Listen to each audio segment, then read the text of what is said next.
Guys, നമ്മൾ ഇന്ന് discuss ചെയ്യുന്നത് ഓൾ ന്യൂ ബജാജ് CT 110Xന്റെ റിവ്യൂ ആണ്. ഫീച്ചേഴ്സിലേക്ക് നോക്കാം. ഇതിൻ്റെ ഏറ്റവും വലിയ പ്രത്യേകത എന്ന് പറഞ്ഞാൽ നമുക്ക് ബജാജ് CT 110നെ അപേക്ഷിച്ച് CT 110X ആണ് ഏറ്റവും കൊച്ചു പോൽ എന്നുള്ളൊരു ഇതിൽ വരും. മീറ്റർ ക്ലോസർ ഇതിൻ്റെ അനലോഗ് ആൻഡ് മീറ്ററാണ്. പിന്നെ നമുക്ക് ഒരു ഫ്യൂൽ ഇൻഡിക്കേറ്റർ വരുന്നുണ്ട്. ഒരു ഫ്യൂൽ ഇൻഡിക്കേറ്റർ വരുന്നുണ്ട്. പിന്നെ ജസ്റ്റ് നമുക്ക് ഓണാക്കി കാണിച്ചു തരാം. സ്റ്റാൻഡ് സെൻസർ ഉണ്ട്. ഇത് എഞ്ചിൻ്റെ ആണ്. സ്റ്റാൻഡ് സെൻസർ ആണെങ്കിൽ സിഗ്നൽ ഇതിനകത്ത് കാണത്തില്ല, അല്ല നോർമലി സ്റ്റാൻഡ് സെൻസർ ഉണ്ടായിരിക്കും.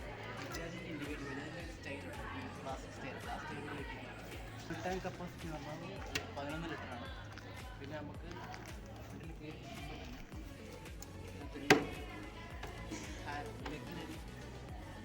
വരാൻ വേണ്ടി പിന്നെ ഇതിൻ്റെ ഏറ്റവും വലിയ പ്രത്യേകത എന്ന് പറഞ്ഞാൽ 2 സീറ്റ് എന്ന് പറയുന്നുണ്ടെങ്കിൽ 3 സീറ്റാണ്. നമുക്ക് ലഗേജൊക്കെ വെക്കണമെങ്കിലാണ് ഇത് ജസ്റ്റ് ഒരു നോർമൽ ഫൈബർ അല്ല, ഇത് ഉരുക്ക് മെറ്റലാണ്. അതിൻ്റെ ക്ലോസപ്പ് പറഞ്ഞേ എഞ്ചിനാണ്. Engine normally Bajaj details technology ഉപയോഗിച്ചാണ് നിർമ്മിക്കുന്നത്. അല്ലാതെ ഇതിനകത്ത് ഫ്യൂൽ ഇൻഡിക്കേറ്റർ ഉണ്ട്. ഫ്യൂൽ ഇൻഡിക്കേറ്റർ എന്ന് പറഞ്ഞാൽ ഇപ്പം നമുക്ക് റിസർവ്, ഇപ്പം നമുക്ക് മെയിനാണ്. ഇത് റിസർവ്. ഓക്കെ, ഇത്രയാണ് വണ്ടി വിച്ചീസ് ഓഫ്. ഓക്കെ, പിന്നെ ജസ്റ്റ് നമുക്ക് ഇതിൻ്റെ കാർബറേറ്ററിലായിട്ട് ഇറക്കാം. കാർബറേറ്ററിൽ ഇപ്പം ഫുൾ ടാങ്ക് അടിച്ചാലും എന്ന് വെച്ചാൽ മൈലേജ് വൈസ് നോക്കുമ്പോൾ പെർഫെക്റ്റ് ആയിരിക്കും. പിന്നെ ഫുൾ ടാങ്ക് അടിച്ചു കഴിഞ്ഞാൽ ഉറപ്പായിട്ടും കാർബറേറ്ററിൽ ആ ഒരു റിസർവ് ആയിക്കഴിഞ്ഞാലും കാർബറേറ്ററിൽ നമുക്ക് ഓയിൽ എണ്ണ എന്തായാലും കാണും. അപ്പോൾ നമുക്ക് റിസർവ് ആയിക്കഴിഞ്ഞാൽ പിന്നെ ഒരു 2 കിലോമീറ്റർ എന്തായാലും പോകാം.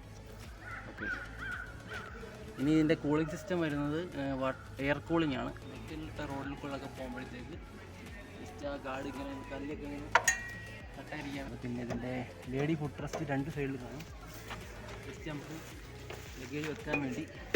ഓക്കെ, പിന്നെ നമുക്ക് നോർമലി സൈഡിൻ്റെ കൂട്ടിരിക്കുന്ന പാസഞ്ചറിന് കംഫർട്ടായിട്ടുള്ള സീറ്റായിരിക്കും. ഇത് നല്ല കുഷനായിരിക്കും. ബൈ ഫ്രണ്ട്സ്, നെക്സ്റ്റ് വീഡിയോ ആയിട്ട് അടുത്ത വീഡിയോ കാണാം.